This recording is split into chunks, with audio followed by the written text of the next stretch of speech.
প্রিয় ভিউয়ার্স, আসসালামু আলাইকুম। ইন্ডেক্স শক্তিশালী, একই সাথে ভলিউমও বাড়ছে। আলহামদুলিল্লাহ। এই অবস্থায় আসলে আমরা সবচেয়ে বড় ভুলটা করে থাকি। আজ কোনো সম্ভাবনাময় শেয়ার নিয়ে কিছু বলবো না, কারণ ইতিপূর্বেই সম্ভাবনাময় যে শেয়ারগুলো ছিল আমার দৃষ্টিতে সেগুলো আপনাদের সাথে শেয়ার করেছি, আর এটা আপনারা সকলে অবগত। কিন্তু আজ বলবো এই মুহূর্তে আসলে কি করলে ভুল কম হবে, কারণ এখন যে মুহূর্তটা চলতেছে এটি আসলে ভুলেরই মুহূর্ত চলে। 30শে ডিসেম্বর থেকে 4ঠা জানুয়ারি পর্যন্ত ইন্ডেক্স 103 পয়েন্টের উপরে বৃদ্ধি পেয়েছে, ভলিউমও প্রতিদিন বাড়ছে। স্বাভাবিকভাবেই এই মুহূর্তে বাজার নিয়ে পজিটিভ ফিলিং তৈরি হয়েছে। আজকে যদি দেখি আসলে টপ সেক্টর বাই ভ্যালুতে ছিল bank, textile, pharma and chemical, engineering, food and allied. আর গেইনারে ছিল insurance, bank, engineering, textile, financial institution. অর্থাৎ দেখা যায় যে আমাদের সবচেয়ে কাঙ্ক্ষিত যে সেক্টরগুলো, ব্যাংক, ফাইন্যান্স, ইন্স্যুরেন্স, সেগুলো কিন্তু টপ 5-এ চলে এসছে। এখন আসলে চার্ট দেখি, চার্ট আমাদেরকে কি নির্দেশনা দিচ্ছে। এখন যদি চার্টে দেখি আসলে আমরা দেখতে পাচ্ছি যে হায়ার হাই হায়ার ক্লোজ হয়ে কার্যদিবস শেষ করেছে। ইন্ডেক্স এখন কিন্তু 4900 এবং 4930 এই জনের উপরে এখন অবস্থান করতেছে, কারণ কার্যদিবস শেষে ইন্ডেক্স ক্লোজ হয়েছে 4965। এখন যদি দেখি আরএসআই এবং এমএসিডি দুইটা মোমেন্টাম ইন্ডিকেটরই বাজারের একটা পজিটিভ মোমেন্টাম নির্দেশ করতেছে।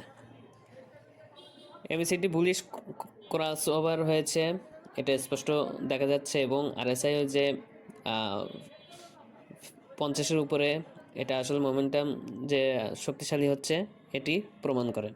ভলিউমও গত শেষ কার্যদিবসের থেকে প্রায় 169 কোটি টাকার মতন বৃদ্ধি পেয়েছে।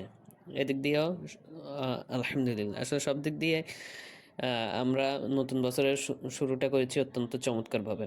আর নতুন বছর শুরুর পূর্বে আমি আপনাদেরকে এ বিষয়ে আসলে ইঙ্গিতও দিয়েছিলাম। এগুলো আসলে মার্কেটে সামগ্রিকভাবে শক্তি প্রদর্শন করে, ইতিবাচক মনোভাবই প্রকাশ করতেছে।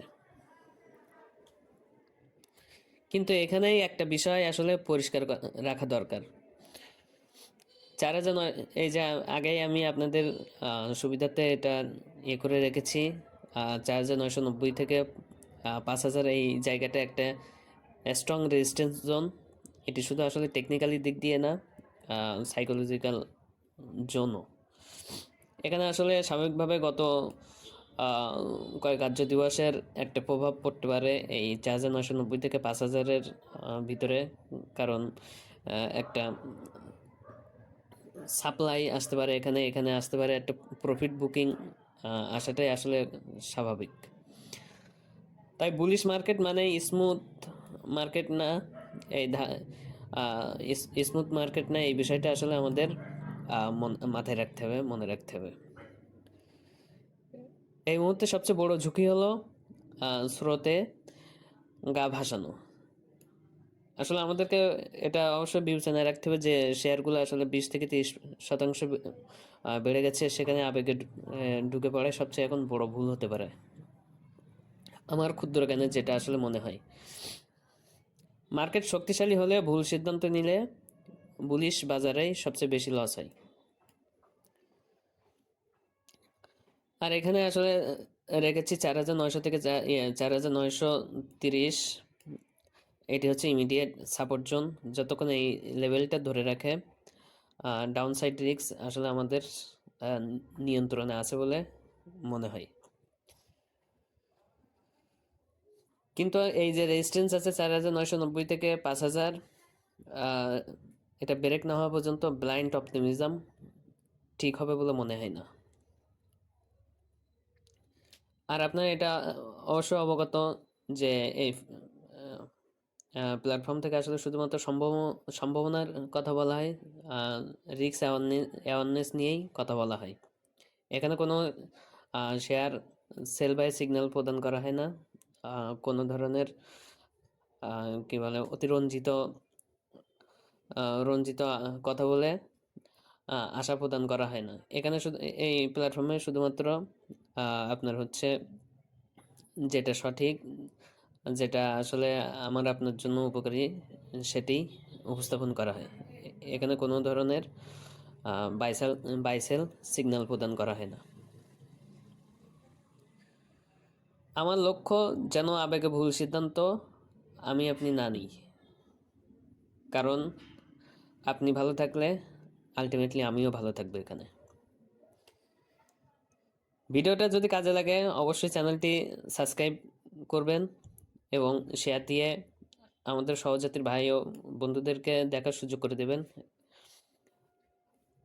কারণ বাজারে সুযোগ সবসময় থাকে কিন্তু সঠিক সিদ্ধান্তই এখানে আসল।